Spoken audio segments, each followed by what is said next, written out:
بسم الله الرحمن الرحيم. حميم. تنزيل الكتاب من الله العزيز الحكيم. ما خلقنا السماوات والأرض وما بينهما إلا بالحق وأجل مسمى، والذين كفروا عما أنذروا معرضون.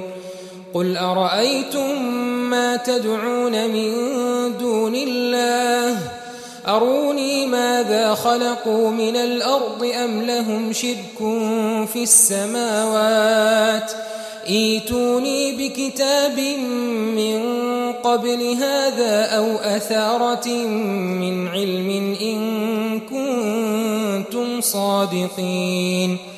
ومن أضل ممن يدعو من دون الله من لا يستجيب له إلى يوم القيامة وهم عن دعائهم غافلون.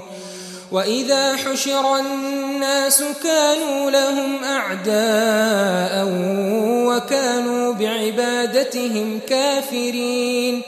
وإذا تتلى عليهم آياتنا بينات قال الذين كفروا للحق لما جاءهم هذا سحر مبين.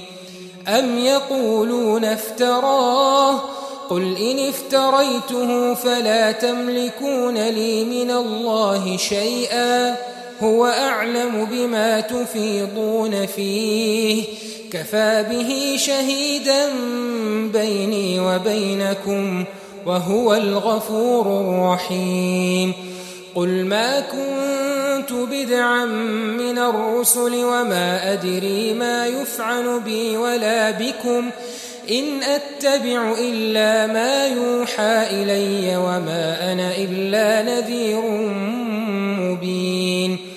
قل أرأيتم إن كان من عند الله وكفرتم به وشهد شاهد من بني إسرائيل على مثله فآمن واستكبرتم إن الله لا يهدي القوم الظالمين.